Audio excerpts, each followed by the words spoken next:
The Sunken Kingdom is a place not many pirates venture to these days, what with thoughts of the forgotten, world events and other profitable ventures. While I had plundered this mysterious land before, my friend Noah had not, and as such, we planned to set out on our quest to discover the secrets of this lost society, so that he could finally embark upon the voyage of the legend of the Sunken Kingdom. Before this, though, we had to find out where we had loaded in to begin that day's adventure. So, I think, much to my dismay, we are in the wilds. We're at Galleon's Grove. That's exactly where I was before I started this recording. Fun times. Okay, so our objective today was to take on the Shrine of Hungering, the Shrine of the Coral Tomb, and the Shrine of Flooded Embrace. But before that, we had to actually set sail and head us on our way. I don't like the wilds, because they're the wilds, but it actually was quite handy spawning here, in terms of where we need to go. We had some ways to go before we arrived at our first destination, the Shrine of Flooded Embrace, which left some time for some practical mischief. See the line in the sky, is the sea. Ah! No! Ah! I'm back. You can't get rid of a Disney princess that easily.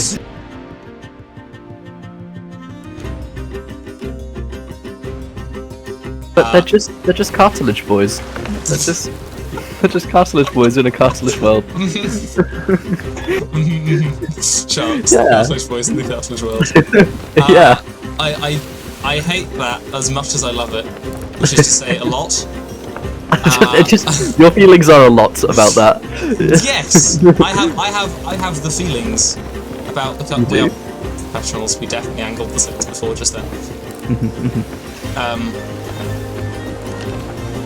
I see now why all the YouTubers don't show footage of themselves just sailing around, because it's just us running backwards and forwards on a boat. Talking about cartilage boys. It's a great name for a band, though. It is a great name for a band.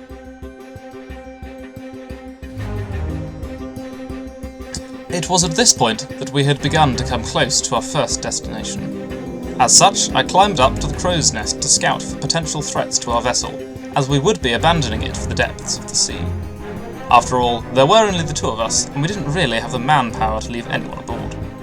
Our luck on the ocean has never been good, and so it seemed a sensible precaution. While initially I didn't spot anything, that would change soon enough.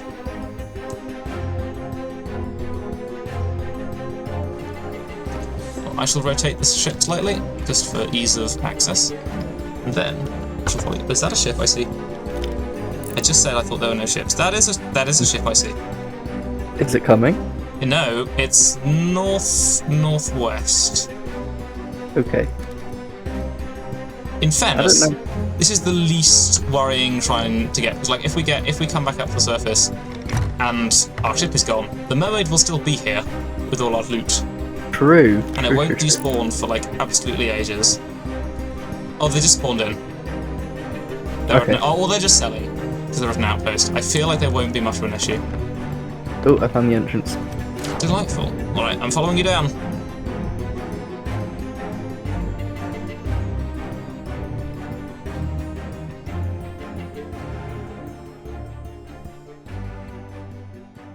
It was time to dive down and discover what we may. We were primarily on the lookout for the journals within this place, although this was to be done after we had looted freely and slain the sirens within. Wait, who is it? Undisclosed. Oh, Duke. It's Duke. Oh, it's Duke. Interesting. Now that I've improved my penmanship, I can start recording the discoveries I made below the waves. I've always wanted to know about the merfolk, where they came from, why they do what they do for us pirates. I never thought for a single moment that I'd come across a whole species I had never seen or heard of before. From what I've discovered in the Shrine of Flooded Embrace, I pray that we never see their like again. They were known as Sirens, and they had a king and queen. The king was murdered by the ancients, and the queen's rage was a thing to behold. She cursed the ancients, and they became ill. I haven't been able to discover exactly what happened, but it sounds unpleasant. But even this didn't satisfy the Sea Queen. She wanted to find a way to punish those who had wronged her for all eternity. Her desire for revenge led her to explore the forbidden powers of her people, searching for the perfect punishment. That's not ominous at all. Not at all. Not in the slightest. This sounds like a very wholesome story with a wonderfully happy ending. I'm sure. Absolutely. That doesn't have anything to do with the wreckage around here. No, yeah. This is just pirates donating all their ruined ships to the Sirens because they felt bad. This is definitely what's happened. Any pirates worth their salt has come across a mermaid gem or two in their time. I'm fine. But did you ever stop to wonder if they were just more than just trinkets you could sell to the companies for gold and reputation? Yes, you find them in mermaid statues. But have you ever seen one anywhere else? Well, I have. These seemingly harmless gems have a much darker side. The Sea Queen used them to imprison those from the world above. She bound their souls inside mermaid statues, and the power of the gems transformed them into something else. She called these new creatures ocean crawlers, and they were her army, a way to take the fight to the land dwellers. As well as corrupting and changing the poor souls inside, this process corrupted the gems too. These corrupted gems became known as Siren Gems. As I explored the shipwrecks and delved ever deeper, I came to realise that a huge battle must have taken place here. Ships crashed right through the shrine, which would surely have sent the Sirens into a fury. Each side must have sought to destroy the other. No sane captain would have sacrificed this many ships without a good cause. It would have taken two powerful captains to command such a battle. Who could have had such a commanding presence? Siren, I'm trying to do law! Stop killing me! Oh, I'm drowning. That's my fault, not the siren. I'm silly. This, it turns out, would not be my only demonstration of silliness on this particular voyage. Oh, we were sunk. Wait, were we? Yep. Oh. That's well. Are they still there? No, as in we are ships on a different island. Oh, I see. It appeared that my foolish assumption that the sloop from earlier had been no threat was a grave miscalculation. Our ship had sunk, and we were now at a different island. However, this was not a catastrophic loss. All our treasure was still waiting for us at the shrine to collect upon our return. After setting sail once more, we were well on our way.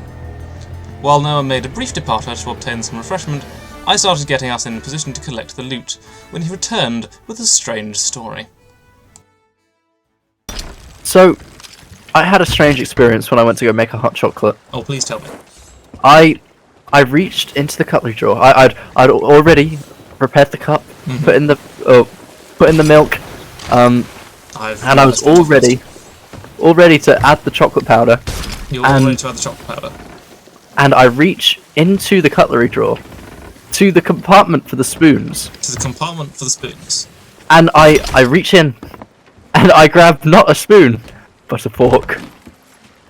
And I go, huh? Most curious and disturbing. Why is there a fork? And then I put it in the fork compartment. In the fork compartment? Go back to the spoon compartment and grab another fork. So there were forks in the wrong compartment, all in the wrong place. I had to reach into the spoon. Yeah. Drama. I got my hot chocolate. We're all good. Okay. And nothing. Delightful. I continue to drink. Yes. Hot chocolate's such a good thing. It is such a good thing. Now, as an ongoing debate, how do you drink your hot chocolate? How do you make your hot chocolate, sorry? Talk me through your process. Actually, Josh, I actually talked you through this process one time, about 4 years ago. Oh. at a family camp. That was a long time ago. I will need you to reiterate. Of course. Well, I'll reiterate what I said at family camp 4 years ago when we were in the little kitchenette. Basically, good times. You put in the hot chocolate powder first. Right. Then you add the milk. Right. And you stir the milk in until you can't see the powder anymore, and it's all kind of become one gloopy, chocolatey, milky substance. Yes. And then once all the powder has disappeared, you add the hot water. And then you get all the froth and all the goodness, and it's easy. That sounds amazing. Yeah. I need you to make me a hot chocolate one of these days. Of course, I'd love to. As we concluded our beverage-related discussion, we began to near the next location, the Shrine of Hungering. Despite my distaste for sharks, we jumped in. After slaying some of the beasts... One down. Two down. As I sit here writing these words, I still can't quite believe I'm here. And if I'm totally honest, I still don't fully understand why. Oh my, he's gone Kiwi. Oh no. I heard the song of the merfolk from the earrings they had gifted me. They said they had important information they wanted to entrust to me. Information I was to share with my kind. They seemed concerned that if this tale remained untold, then one day a great evil would be released back into the Sea of Thieves. So I set off by myself, following the bearing of the merfolk gave me, and now here I am, in the Shrine of Hungering. I have finished the puzzle. I just need to shoot the... I took the floating shark. Nice. Come to play.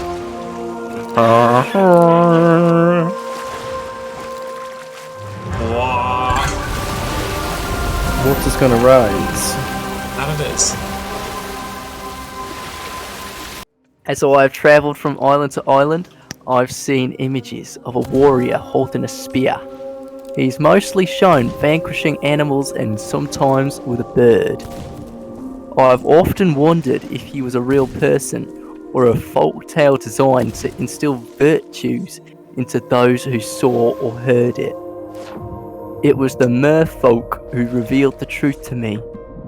He was an ancient who fell in love with the Sea Queen, no less. Not only that, but she returned his love. Oh. See, the game makes you think that it might be wholesome. Oh, don't tell me this, Josh. I'm not telling you anything, I'm just telling you accurate facts.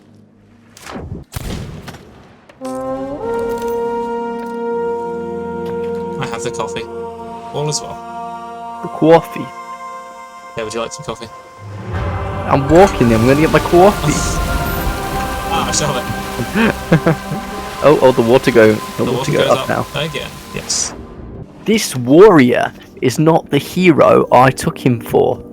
His love for the Sea Queen was so all-consuming that he was willing to try anything to be by her side. The ancients believed that it was paramount to live in harmony with the powerful forces of the Sea of Thieves. Yet, the warrior was attempting to harness them for his own selfish ends. It looks like the ruler of the ancients began to fear the forces he was dabbling with and took measures to put a stop to his rituals for good. The ancients lived in harmony with the most powerful forces of the Sea of Thieves. Any member of their society who threatened this harmony had to be removed. So, the ruler called upon the high priest, a man learned in the art of potion and poison brewing. He created a draft that altered his voice to mimic that of the Sea Queen. With this, he lured the warrior to a remote island. He hid himself out of sight on a cliff overlooking the sea and, catching the warrior off guard, shot him with a poisoned dart. The warrior was strong, though, and did not fall. On discovering who shot him, He killed the high priest and flung him from the cliff top where he'd been hiding. This story seems so familiar to me, but I'm at a loss. Why did the merfolk want me to come here? What great evil do they fear? It can't be related to sharks. They seem to revere them rather than fear them. Did the warrior become a merman and somehow upset the balance of the Sea of Thieves? Or did the ancients manage to restrain him and the queen, and it's their return to the Sea of Thieves that the merfolk fear?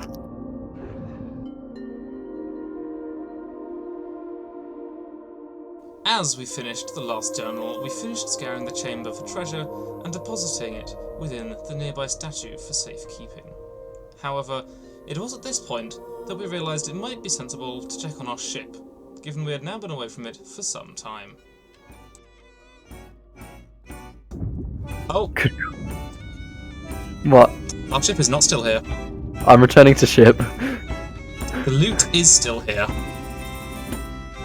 While I could see the treasure from the bottom of the ocean, by the time I had reached the surface it had unfortunately sank beyond my reach.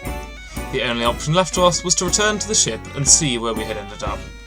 This time, we were on Boulder Cay, and after checking our supplies and the map table, it appeared that we were closer to the Shrine of the Coral Tomb than the Shrine of Hungering. So, we abandoned our loot for the sake of time and set off towards our final destination.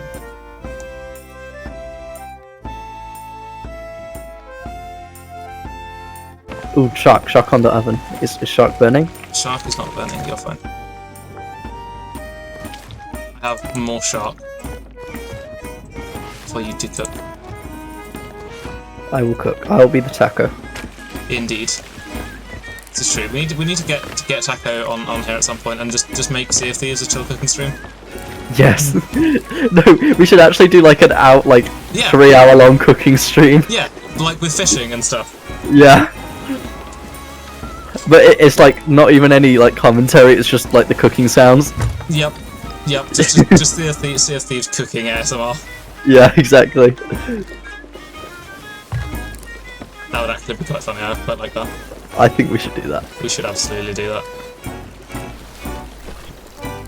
Alright, we're basically here. Down we go. I will finish cooking this bit of shark. Alright, well I shall go down. Is this the one where like you ride down the water slide? Yes. Yes it is! Yes it is! Woo! Let's go.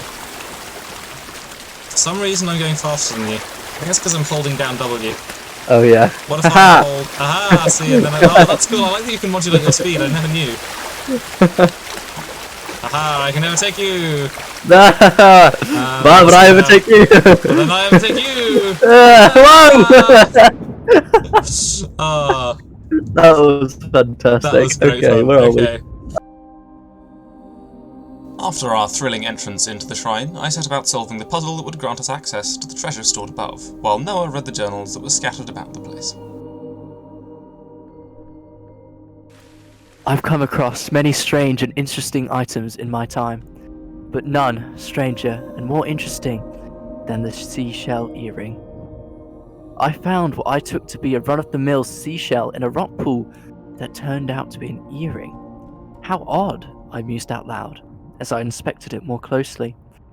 The sound of my voice triggered the earring, and I heard the song of the merfolk, telling me to meet them, which I did. They explained everything to me, and my eyes were opened to the world of possibilities that awaited me deep beneath the ocean waves. I know of the merfolk. What pirate doesn't? But I knew nothing of their history or their culture. The earring gave me a glimpse into that world, and I wanted to see more, so I started to explore. I discovered shrines, an entire underwater kingdom filled with a type of merfolk I'd never seen before, who all seemed to be sleeping. Something about the kingdom told me I was glad they were asleep, and I went deeper. I started to discover the story of how they came to be. Although this is a rare case of merfolk, new race of merfolk, there we go, were created by strength of one couple's love, this tale did not have a happy ending. There was once an ancient warrior who fell in love with the sea queen of the merfolk. Their love was all-consuming, and neither could imagine life without the other.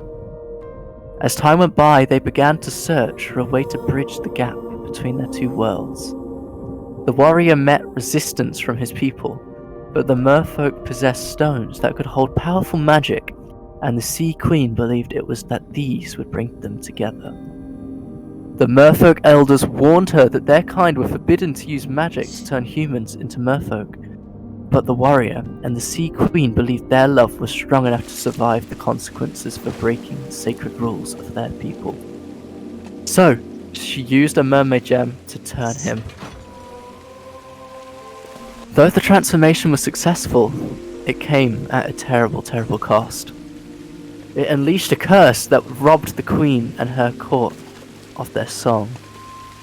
Now a merfolk song is so much more than a pretty tune. It is part of who they are, their soul and their collective memory. Without their song, these merfolk became something else, something twisted and dark. The sleeping merfolk I had seen on my adventures. This new branch became known as the Sirens. The curse that tore their song from them became known as the Whispering Plague, robbing them of who they were and leaving only darkness. And why is there a keg on my feet? Ah!